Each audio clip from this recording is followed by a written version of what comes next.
తెలంగాణ వ్యాప్తంగా దేవుడి భూముల రక్షణపై ప్రభుత్వం దృష్టి సారించింది. ప్రత్యేక టాస్క్ ఫోర్సు ఏర్పాటు చేయాలని నిర్ణయించింది. అదేవిధంగా నిపుణుల కమిటీ ఏర్పాటు దిశగా అడుగులు వేస్తోంది. దేవాదాయ శాఖ మంత్రి కొండా సురేఖ ఈ అంశంపై ముఖ్య కార్యదర్శి శైలజ రామయ్యర్ తదితరులతో ఇటీవలే పలు సమావేశాలు నిర్వహించారు.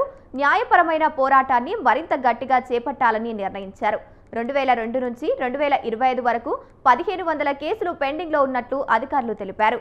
ఈ కాల వ్యవధిలో 543 కోర్టు కేసులు మాత్రమే డిస్పోజ్ చేసినట్టు దేవాదాయ శాఖకు నివేదిక అందింది. దాంతో ఆలయ భూములు కాపాడేందుకు ఎండోమెంట్ ట్రిబ్యునల్ ఏర్పాటు చేయాలని అవసరం ఉందని ఆ శాఖ గుర్తించింది.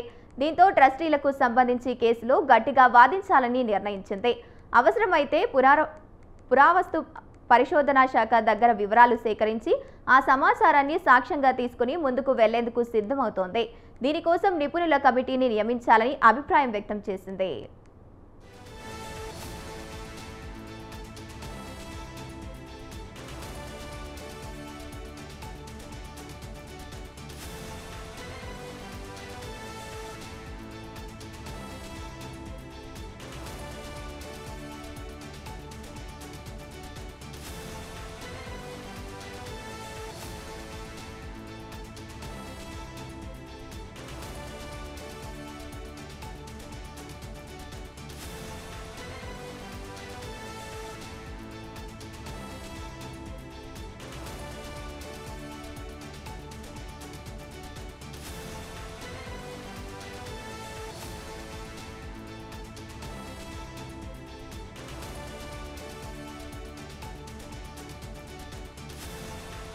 రిట్టు పిటిషన్ పడ్డప్పటి నుంచి కేసు ముగిసేంత వరకు కేసుల్ని ఎదుర్కోవడానికి వెనువెంటనే స్పందించడానికి ప్రత్యేక వ్యవస్థను ఏర్పాటు చేయాలని దేవాదాయ శాఖ భావిస్తోంది.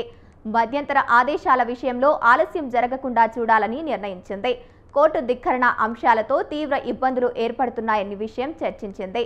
ఇలాంటి సమస్యలు పెరగకుండా అధికారులు అప్రమత్తం చేయాలని న్యాయ బృందానికి సూచించింది. మొత్తంగా లీగల్ టీము పాత్ర కీలకమని దేవాదాయ శాఖ భావిస్తోంది. ప్రత్యేక టాస్క్ ఫోర్స్ను పౌర సరఫరాల శాఖ మాదిరిగా ఏర్పాటు చేయాలని యోచిస్తోంది.